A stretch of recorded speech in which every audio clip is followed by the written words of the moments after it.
now. Okay. Well, welcome to International Women's Day, sponsored by the Welfare Warriors. We're having a whole list of very dynamic speakers here talking about all the struggles and wars on the poor. And you're going to be part of our Uplifting Moms section, because we heard about you from one of the members of Peace Action, and she told us that your daughter is actually getting a free medical education, which of That is, course, we're with the war on the poor as bad as it is, we're very excited to find any resources that moms can access that are actually affordable in our communities, which there's not much out there. I'm sure you know that.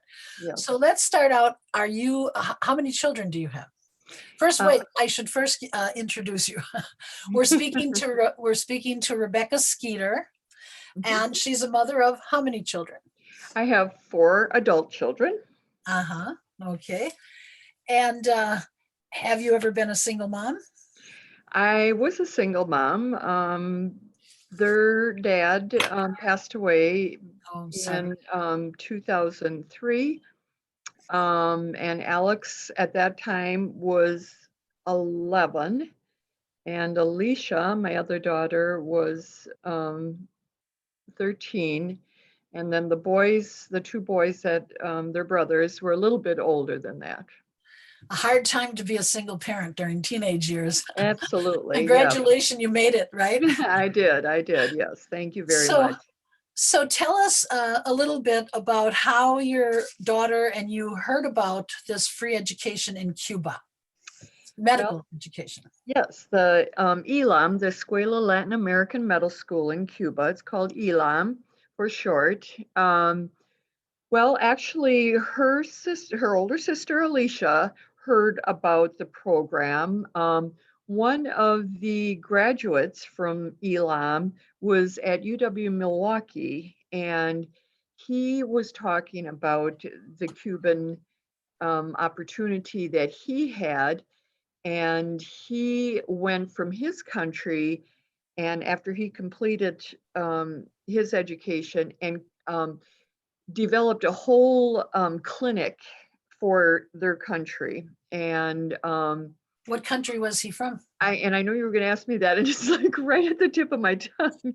Before I get done, I'll tell you it. It was in South America someplace, Okay. I believe, or in the Central Americas maybe.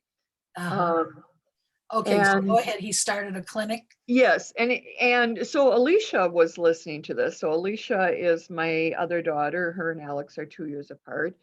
And Alex has always thought, she was going to be a doctor. Every time we would go into a doctor's office, she was always playing with, a stethoscope or one of the little hammers, or just all the time.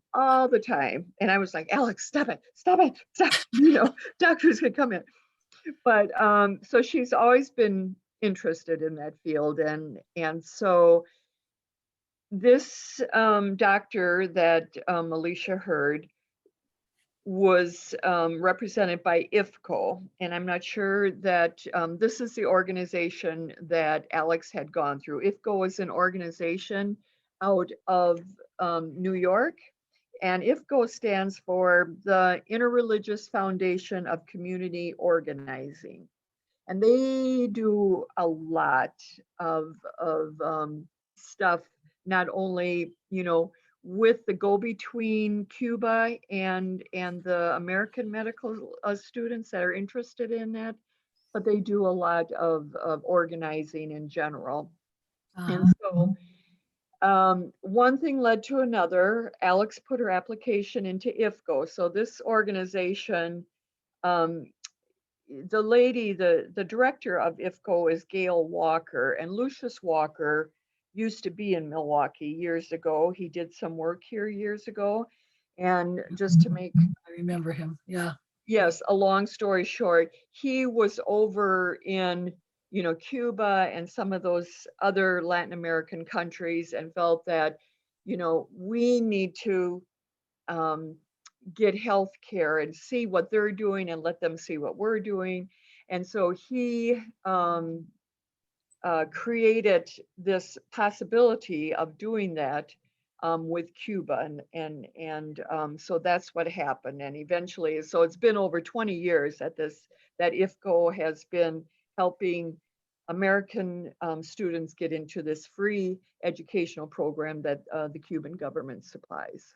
So I And so, understand that besides Americans being eligible for it now, they also have students from all over the world, from Africa, from Latin America, some from Europe, who also get free education there, correct? that is correct. It is definitely an international school. It is And what about so. room and board? Does she have her room and does she have to pay her own room and board at the school? No, that is in the fully funded 7-year scholarship. The room and board is Oh, funded. 7 year So, scholarship. So how long yeah. has your daughter been there? Believe it or not, this is her 7th year. I'm just Wow, like, wow, yes. And wow. it has been a roller coaster year, of course, with COVID. And, you know, 7 years ago, I was like, wow, 7 years. That just seems like, an eternity. But just like that, it's coming to an end. So She how often did you see her during this time? Have you visited in Cuba or has she visited Milwaukee? Yes, she has been able to come back to Milwaukee. And I have had the amazing opportunity several times to get over there and visit her. And it's just an amazing trip. The people in Cuba are just so beautiful, and they are hard workers. They're dedicated to their families, they're dedicated to education, and the medical field is huge over there. So yeah, Right. it's and the landscape. Oh my goodness, it's so beautiful. So And yeah. I understand that they have about the best medical system in the world. So what about Spanish? Did she know Spanish before she got there? Well, she would say 7 years ago, maybe 8 years ago, yeah, I knew Spanish. I took it in middle school and I took it in high school.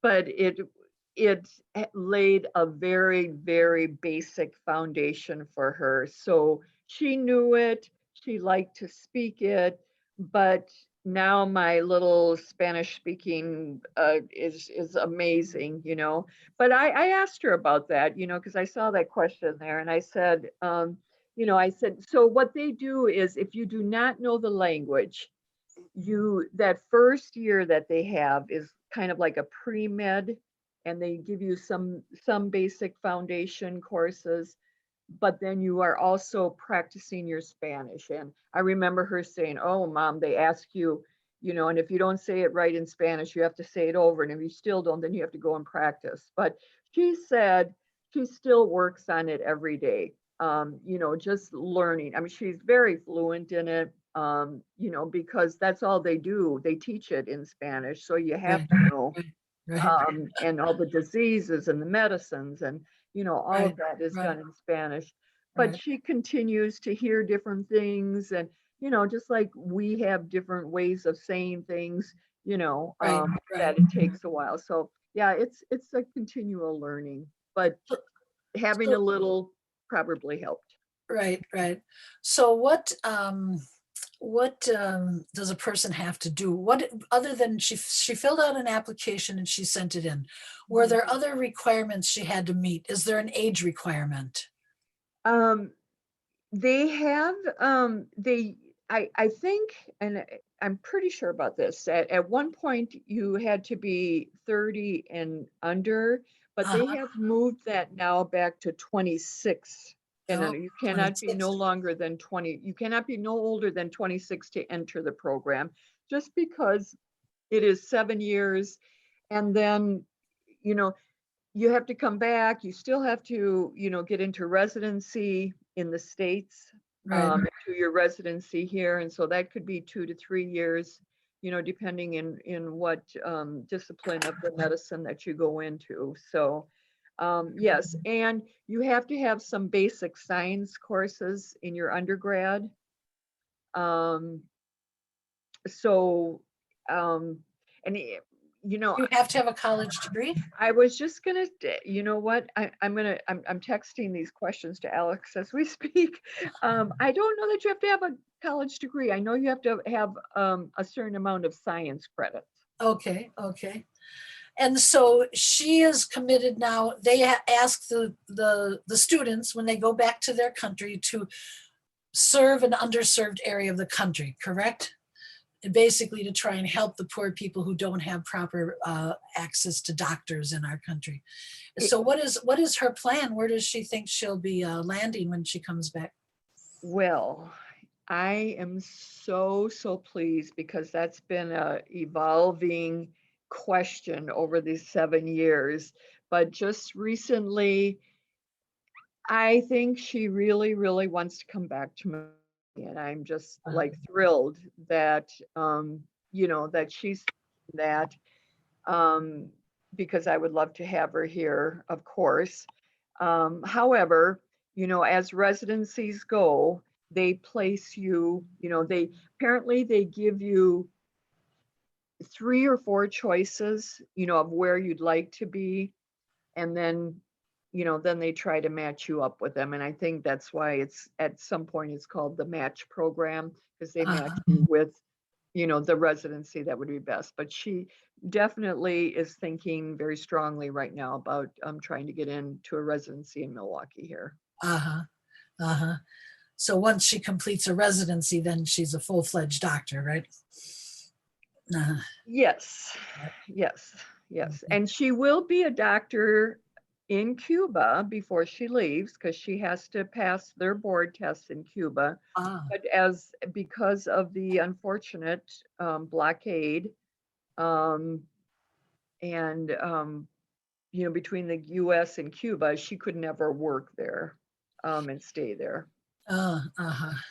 And by So the blockade, the United States has been blockading Cuba since around what, 1959? Or yeah, yeah, and somewhere that around there. that means 61. that no one can that the United States refuses to trade with Cuba. And for many essential items that most countries look to get from the United States, they can't. But what's worse about that blockade is I understand that any country that tries to trade with Cuba, Big Bully USA says that they can't come to America for 6 months later, which of course Absolutely. is very harmful to their Yes. trade system. But Cuba's still surviving, of course. Yes, they are. That's what I said. They're so resilient. They just do things. I'm sure you have seen the old cars that they Right. have there. Mhm. And just to keep those cars running is amazing. Yeah. You have to be How very they creative. inventive they become with what they have. So Right, yes. right. So yes. So, do you have anything else you'd like to tell us about this wonderful adventure your daughter's experiencing? Um, I just said if anybody wants to know about this, they can certainly contact me. But the organization, if I could maybe send that to you, the exact information, because it's IFCO out of New York, and that's who they really need to contact. And that's When IFCO, Yes, capital I, capital IFCO F, New F, York, yep, CO, and it's out of New York. right? And Gail Walker is the executive Director. director. Well, that's Um, good. Uh-huh, uh-huh, but yeah, that would be who they would contact, right. for more information on that. And, it's available. And And it's um, free, yeah, free room there's, and board, free education. That is so yes. great. The Cubans And are really heroic. yes, and she does work with the Cuban, and she works with, I know I was just asking her about it. Who is it that, I mean, right now, because once they get to the initial 3 years, the first 3 years are in the Elam University, which is out of Havana. But then once Uh-huh. they go into that next step in being in the hospitals, um, they kind of separate them to the different provinces, but the U.S. Oh, students stay in Havana. oh, And she was telling me that the Chadians from Chad, the Angolians, the what did she say? The Democratic Part, Congo. Congo, yep, South Sudanese, you know, she was just naming some of them, and the Cubans that she works alongside of. So Oh, she does. yeah. Mhm. Yep, Well, for thank sure. you So, so much for joining our International Women's Day celebration. oh, I hope you take off tomorrow and don't do any work. Women go on strike, you know, on International Women's Day. No work at home. And it'll be great. I'd love to meet your daughter when she comes in and we can interview her again and get it oh, fresh she would from the love it. horse's mouth there. Yes. So thank you so much and happy International Women's Day. Thank you. And the same to you. Thank you for this opportunity. Let me talk about her. Yeah. Appreciate it. All Awesome. right. Thank you guys. Bye-bye. All right. Take care now. Guys.